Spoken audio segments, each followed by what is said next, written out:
बिस्मिल्लाहिर्रहमानिर्रहीम। अस्सलाम वालेकुम। इस्लामाबाद पुराने एयरपोर्ट पर अफ़गान अरियाना एयरलाइंस का TU-154 जहाज़ रवानगी के लिए तैयार हो रहा था।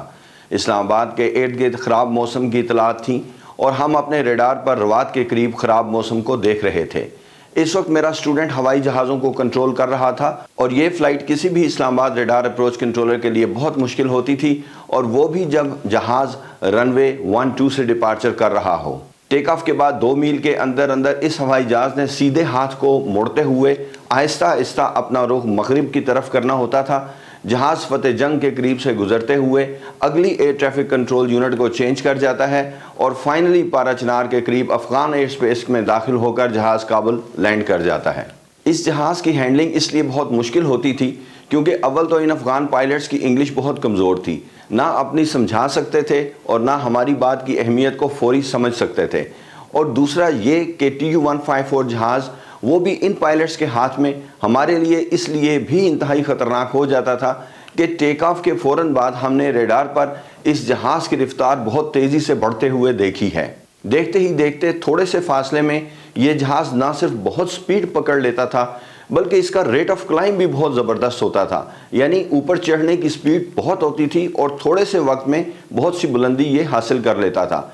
ये दोनों चीज़ें हवाई जहाज़ के दाएं हाथ मुड़ने के अमल को मुतासर करती थीं और अब रफ्तार तेज़ होने की वजह से हवाई जहाज़ को एक लंबा मोड़ काटना पड़ता था, जो कि हमारे लिए ख़तरे की टल्ली घंटी होती थी, क्योंकि अब ये हवाई जहाज़ सामने आने वाले ऐसे एरिया में जा सकता है जहां इनको फ्लाइंग की इजाज़त किसी हाल में नहीं दी जाती।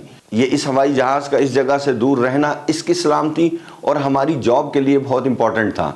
आप इस बात को इस तरह बआसानी समझ सकते हैं कि अगर आप अपनी कार में सफ़र कर रहे हैं और आपकी रफ्तार 20 मील फ़ी घंटा है तो आप बआसानी छोटी सी जगह पर मोड़ काट सकेंगे, लेकिन अगर आपकी गाड़ी की रफ्तार बढ़ते हुए 80 मील फ़ी घंटा हो जाती है और आपने टर्न करना है तो अंदाज़ा कर सकते होंगे कि आपको एक लंबा और बड़ा टर्न काटना होगा, वरना गाड़ी उलट भी सकती है। इस फ्लाइट ने इस्लामाबाद के रनवे 12 से डिपार्चर किया। टेक ऑफ के फ़ौरन बाद ये जहाज़ जब 2 मील के फासले पर पहुंचा तो मैंने अपने स्टूडेंट की एक हल्की सी आवाज़ सुनी। वो पायलट से पूछ रहा था सीधे हाथ को मुड़ना शुरू किया है या नहीं, कंफर्म स्टार्टेड टर्निंग राइट। अपने स्टूडेंट को एतमाद देने की खातिर मेरी कोशिश होती थी कि पहले मैं हर सूरत हाल उनसे डिस्कस कर लूं और फिर उन्हें प्रैक्टिकल करके दिखा भी दूं, और इसके बाद इनके सर पर खड़े रहने की बजाय थोड़े फासले पर रखे हुए सोफे पर बैठकर इनको ट्रैफिक हैंडलिंग करते हुए सुनता रहूं। जब स्टूडेंट्स को कोई मुश्किल सूरत हाल पेश आती तो उनके बोलने का अंदाज बदल जाता था। धीमी धीमी दबी हुई आवाज़ में पायलट से बात करना मुझे बहुत कुछ बता देता था। तो जैसे ही उसने इस पायलट से ये पूछा confirm you have started turning right, तो मैं पीछे सोफे से उठ खड़ा हुआ और फ़ौरन स्टूडेंट के पीछे पहुंच गया। TU-154 इस वक्त तकरीबन 4 मील तक रनवे की सीध में ही चला जा रहा था और सीधे हाथ मुड़ने का अमल शुरू नहीं किया था। अगले 5 मील के बाद हवाई जहाज़ ने एक बहुत अहम एरिया की बाउंड्री पर होना था और वो भी इस तरह के मुड़ते मुड़ते उसने इस एरिया के अंदर ज़रूर दाखिल हो जाना था। इस एरिया की बाउंड्री को टच करना ही अलाउड ना था, चाहे कि जहाज़ 5-7 मील अंदर से चक्कर काट कर वापस आ जाए। मैंने स्टूडेंट को कहा कि पायलट को कहें एक्सपीडाइट टर्न, यानी जल्दी जल्दी मुड़े। पहले तो पायलट ने इस कॉल का जवाब ना दिया और दोबारा कहने पर उसने सिर्फ रॉजर कह दिया कि ठीक है मैं करता हूँ, लेकिन मुड़ना शुरू नहीं किया। मेरे सब्र का पैमाना लबरेज हो रहा था। इस दौरान बराबर में रखे हुए ख़तरनाक फ़ोन पर घंटी बजनी शुरू हो चुकी थी। मैंने स्टूडेंट को सीट से हटने को कहा और ख़ुद कंट्रोल संभाल लिया। इस वक्त जहाज़ डेंजर एरिया की बाउंड्री टच कर रहा था। अब पायलट अपने दाएं हाथ पर रवात के करीब बनने वाले काले बादलों की वजह से टर्न शुरू नहीं कर पा रहा था और उस एरिया के अंदर दाखिल हो गया। मैंने जब ख़तरनाक घंटी वाले फ़ोन के रिसीवर को उठाया तो दूसरी तरफ से बहुत ख़तरनाक बात सुनने को मिली। बहरहाल मैंने उन्हें एक्सप्लेन किया कि हम कोशिश कर रहे हैं। मैंने पायलट को इंतहाई सख्त लहजे में फ़ौरन सीधे हाथ को मुड़ने का कहा, टर्न राइट नाउ, आई से अगेन टर्न राइट नाउ, और एक दरमियानी हेडिंग भी दे दी ताकि अगर वो पूरी तरह काले बादलों की वजह से नहीं मुड़ पा रहा है तो कुछ तो टर्न करना शुरू करे। Turn right heading 180। یہی ترکیب کام کر گئی اور اس نے آہستہ آہستہ دائیں ہاتھ کو ٹرن کرنا شروع کر دیا۔ میں نے خطرناک والے فون کا ریسیور اٹھائے رکھا تاکہ دوسری طرف آواز جاتی رہے اور انہیں تھوڑا سا اطمینان رہے۔ اللہ اللہ کر کے جہاز دائیں ہاتھ کی طرف مڑتے مڑتے بالآخر 6-7 میل ڈینجر ایریا کے اندر کا چکر لگانے کے بعد باہر آ گیا۔ دوسری طرف سے کہا گیا کہ اس جہاز کو ہولڈ کروائیں اور ہماری کال کا انتظار کریں۔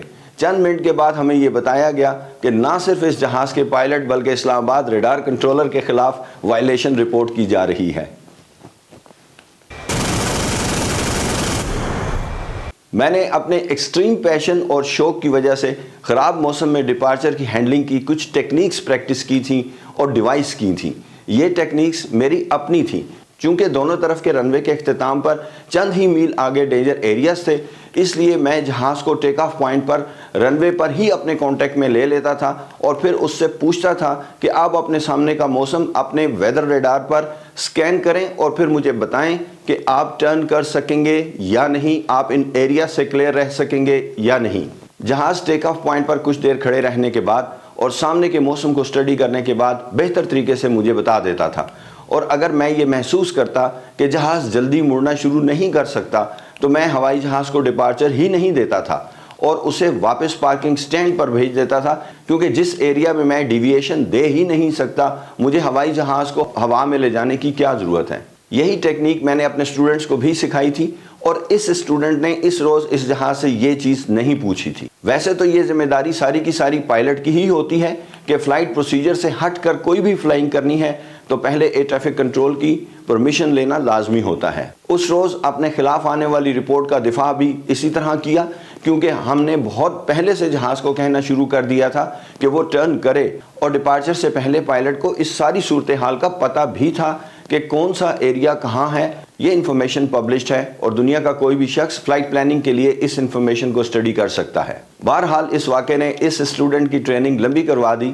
میں نے اس ریڈار پر سب سے زیادہ افسران کو لائیو ٹریفک میں ٹریننگ کروائی ہے، الحمدللہ۔ پاکستان ایئر فورس سے میرے 2 اسٹوڈنٹس اپنے ادارے میں ڈائریکٹر آپریشنز کی پوسٹ تک پہنچے تھے، الحمدللہ۔ ان کے ساتھ کام کرنے کا تجربہ بہت ہی شاندار اور زبردست رہا۔ میں نے اپنے اسٹوڈنٹس کے ہوشیار رہنے کے لیے جرمانہ بھی عائد کر رکھا تھا۔ اگر کوئی جہاز ڈینجر ایریا کی باؤنڈری کو ٹچ بھی کر لیتا تو 2000 روپیہ، اور اگر ایریا کے اندر گیا ہوتا تو 4000 روپے جرمانہ ہوگا۔ یہ 1990s کی بات ہے۔ میرے ایک اسٹوڈنٹ اکثر 2000 روپیہ جیب سے نکال کر ہمارے پاس جمع کرواتے رہتے تھے۔ یہ الگ بات تھی کہ میں انہیں ٹریننگ کے اختتام پر ساری رقم واپس کر دی اور کھانا بھی اپنے پاس سے ہی کھلایا۔ لائیو ٹریفک میں اسٹوڈنٹس کو ٹریننگ کروانا بہت مشکل اور نازک کام ہوتا ہے، کیونکہ اگر کوئی مسئلہ ہو گیا تو اسٹوڈنٹ کو تو کچھ نہیں کہا جائے گا، صرف انسٹرکٹر کی نہ صرف انسٹرکٹر ریٹنگ بلکہ اس کی باقی یونٹس کی ریٹنگ بھی کینسل ہو سکتی ہیں، جس کی وجہ سے اسے بہت زبردست مالی نقصان اٹھانا پڑتا ہے۔ اگر کوئی زیادہ گھمبیر کام ہو گیا تو پھر انسٹرکٹر کی نوکری بھی جاتے ہوئے ہم نے دیکھی ہے۔ اگر آپ کو میری ویڈیو پسند آئی ہو تو میرے چینل کو ضرور سبسکرائب کریں۔ اللہ تعالیٰ آپ کو اپنی حفظ و امان میں رکھے، آپ کا سفر بخیر ہو۔ Have a very safe and nice flight. Next video تک کے لیے اجازت چاہتا ہوں۔ اللہ حافظ۔